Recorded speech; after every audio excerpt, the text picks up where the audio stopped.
Yes, And so I yes. did. And I came here, and John was still refurbishing this building. Mm-hmm. And he said, well, I only have a space upstairs, which upstairs with furniture, even with elevators. And it's so ironic that the two spaces that he had available downstairs that didn't have water in it, all outside was just columns, just concrete columns. You just see from one end to the other. There's nothing down there. But this space happened to be, that space was a spray booth, and I guess this was like the drying room. And this space has a dock that I could unload. Perfect. Yeah, it worked out perfectly. So I've enjoyed being here. People have come and they've gone, but I have remained. And I visited my doctor yesterday, not getting into medical stuff, and he said, "Man, you are a young person at your age." And I said, longevity for me is staying busy, doing something that I love to do. Keeps me wanting to get up in the morning, to be innovative, to be creative, and it drives uh, it drives me. What I do drives me, and I've done it from a very young age. Things, finding things. We lived in the country in North Louisiana, and I'd find things to make objects with, and so that's always been my forte. How did it start? Like you mentioned that it started when you were in your childhood. Yeah. So what was it? What's the? Well, I always wanted. My daddy was he was he worked on the cars and stuff like a mechanic. That just wasn't my forte. I needed to find things that I could reshape them and be more innovative. That stuff that is made for a purpose, you put it back. If you don't put it back like it was made for, then it won't work. But my purpose was finding unusual things, putting it together to make it workable and a functional piece. Yes. Something that it was not designed to do. And so that was my goal. So I like rocks, old wood, things of that nature. I like to, and my son is my firstborn, and he has a kind of a art things. He has a studio near downtown. Oh, okay. Found objects because he worked in my studio. His first job was with me, and so it started looking, and so we're planning some future projects together. Oh, wow. And do all of this, and so he has the bug. My daughters did not; they do other things, but this is my forte. Do you remember your first project? Yeah, among my first project, I took clay. Okay. From the earth, Yes. just clay, and molded it, and made an elephant with tusks and all of that stuff, and I painted it silver paint, and I have not seen a silver elephant since. Hey, let's get back to basics. That's really creative. Yeah. And how old were you? It must have been 9 or 10 years old. Oh, wow. Yeah. So I just love doing things with my hands, and I love old wood. I love original things, something that was the weather shaped it, and that sort of thing. I love that sort of things, just re-innovating with things that was created by the weather and stuff like that. I just love it. How did you like? What was your first steps? Do you remember that? You moving towards what you do right now? I think the wood, The wood. because I think this was middle high, the first beginning of high school. Mm-hmm. We had a choice. Uh, uh, I think it was called industrial arts. You Oh, could okay. take brick masonry, uh, just various things. But I chose wood shop, because wood is just always beautiful to me. Wood and rocks. I like the grain of it. And I have taken old pieces. A Mm-hmm. long time ago, things were made with solid wood. Yes. And Yes. we had machinery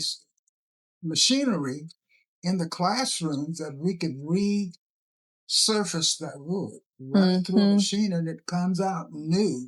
But I love the kind of imperfections Yes. in the wood, and that just piqued my interest, and I never left it. And so uh, I've done, the normal things that young people do, fast food, stuff like that, but I always came back to this. And one of the blessings of my whole life, out of high school, I came to Houston to work. Out of high school, start my life. I knew I wanted to live in Houston, and a cousin of mine introduced me to an art gallery. So I worked there for a couple of weeks, but they closed that. I think it was more of a gallery and supply place. They closed it, but the owner of that place said, "That's a gallery on West Hammer. Okay. Why don't you go and speak with him?" I didn't know anything about painting. I didn't have that kind of technical stuff. I went to see them, and they hired me for 2 weeks in the fitting department for a lady that was uh, uh, uh, going on vacation. And so I went in, and I just lost myself. And, it was just kind of difficult to navigate. So I placed things that you could just kind of get your way around and find stuff. And so when she returned, she didn't like that idea. But I was thinking I was making it good for her and that sort of thing. But she was quite offended. And she came in, and she just looked and just looked. And she turned right around, walked out, and never came back. And so that gave me an opportunity to work there. And being that young, everybody working there was older than I. And so the owners saw my energy for organization and that sort of thing. And so they said, "How would you like to be manage the production?" And everybody here damn near twice my age. They're not gonna listen to me. And they said, "Let's try it for 2 weeks."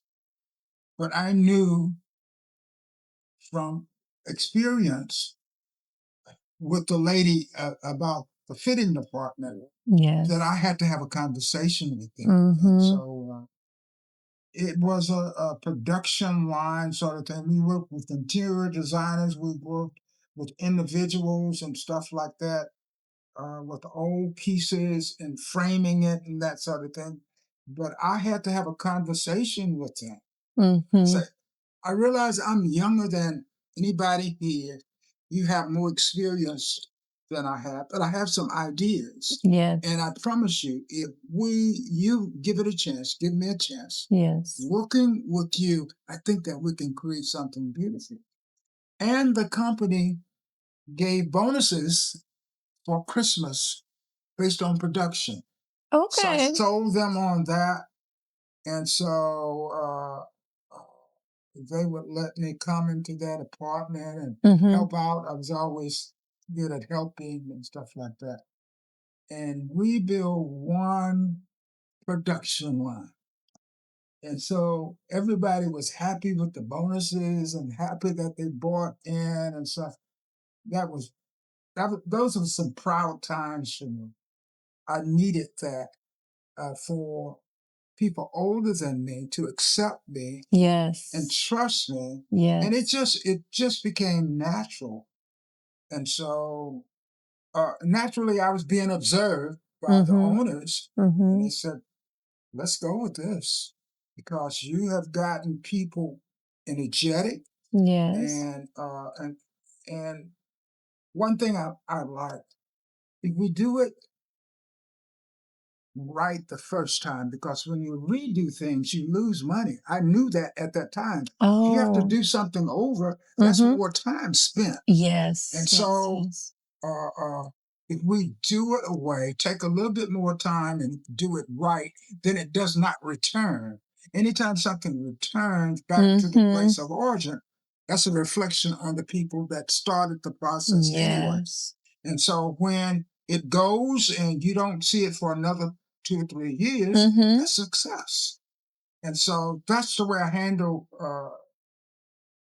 my work here. I would rather put a little bit of extra time in something to do it well and make a client happy the first time. Because if you have to do it over, number one, it costs time, your production time, and you don't have a happy customer. I want my clients to see a project and say, "Oh my God, it's beautiful." They take it and then they tell other people about it. But I might not ever see that piece again. But I see other things that they bring and other people they told other people, and that's the joy that I get. Doing things well the first time. Make people happy, not There you sell. go. That's the sell is the secondary. Yeah, whenever something has to be replicated, somebody is going to be unhappy. And I never want a client to be happy and sorry that they entrusted something with me. Correct. Yeah, I Correct. want to do it well. I want to see their eyes light up and say, "I never would have known it could have been this way." Or something broken. I love antiques. I love antiques. The old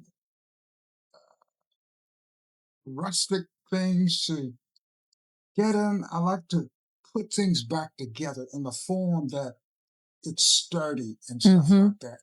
And on top of a refurbishing, everybody wins. Yes. Everybody wins. Yes. Especially a lot of old pieces have memories. Yeah. And that emotional attachment. Yeah. Yes. Some people say, "Oh, this is a chair," but like, no, that's yes, this is a chair, but this is where my grandma used to sit.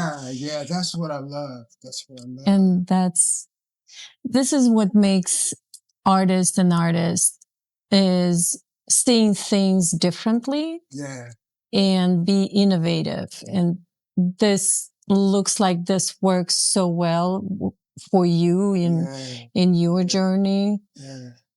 And so it's just,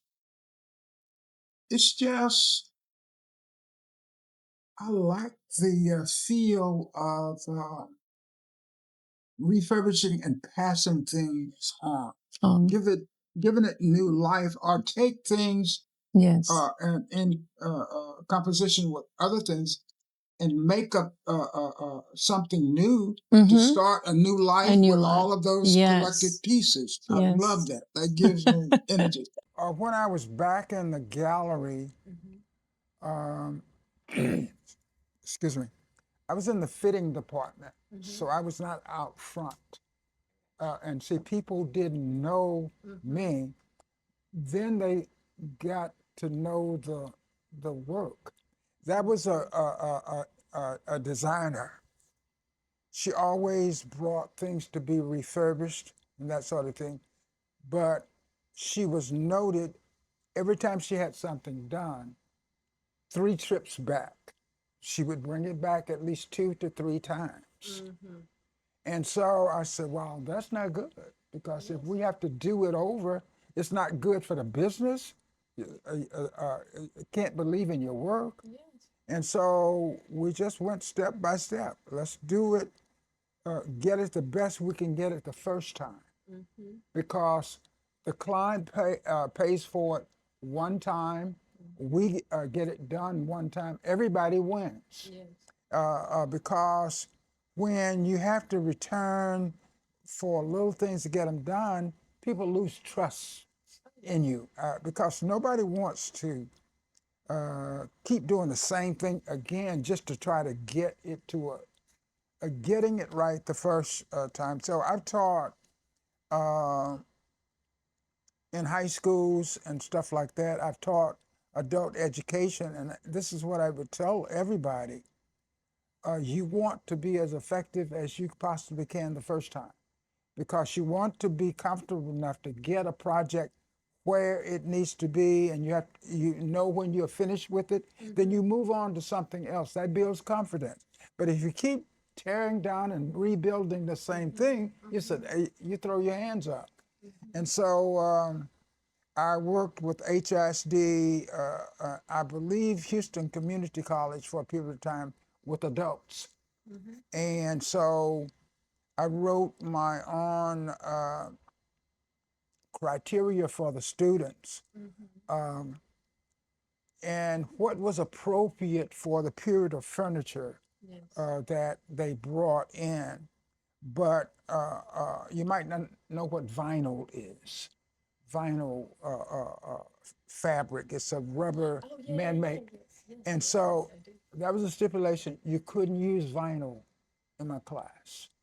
Either you use fabric or you use leather, real cowhide, real animal skin, and that sort of thing.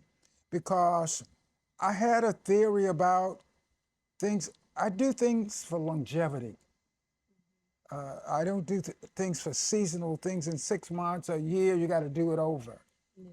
I like to do things and see things 3 or 4 years later, or the next time you see it, it's in good shape. I really love that feeling.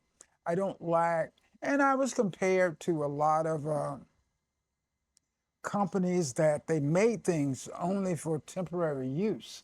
Then it tear up, and you feel the landfills. But I like things that over a period of time, if it has to be refurbished, you can take that same piece, refurbish that piece, and nothing is lost. You're just passing things on, and somebody will receive a project that's probably been done over a period of life 5 or 6 times.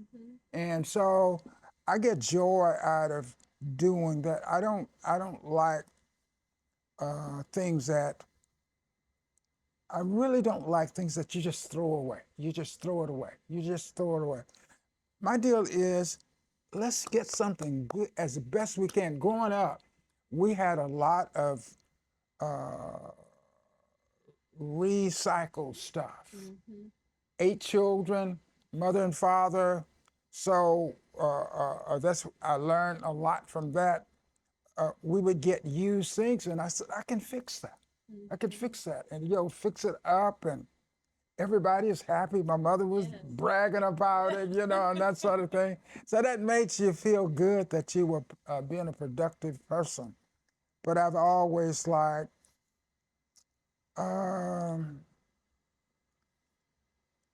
taking things and make them useful again. The trophy kind of thing, that's a rock from my mother's land back in North Louisiana. And so I work with men's ministry, that sort of thing. And so we wanted a celebration, and I didn't want to go and buy trophies and stuff like that for the men. When you work in that type of program, you get a lot of broken people. And grown men, when you make something like that for them with their name on it and call them up and present it to them, it means a world. It means a world. And it's just rocks that I found on the grounds in Louisiana, put some wood on it and put a nameplate on it. And so it made it, I was speaking to a friend the other day after all of these years. He said, you know, the trophy that we got that time was a long story about his son. He wasn't with his son, and then he was with his son, and he brought him. And his son grew up, became an adult with children, and he left Houston, went away somewhere else. And he said, this is kind of tough. He said, Eddie, I hope you don't mind, but I gave my son that trophy. I wanted him to take it and keep it for eternity until, and then he can give it to his son. That was so special to me. I never thought of anything like that, but he was passing it on to his son, and then his son would pass it to his son. You know, that sort of thing. Just a simple rock. And they will be passing your art. Well, I didn't see it as that way until I got into The art world. yeah, and just seeing the beauty of right behind you are some old sticks that I picked up in the forest in the back of our community. And it's art to me. Now, this thing here, that's a rock. But yeah. This is what I gave the men.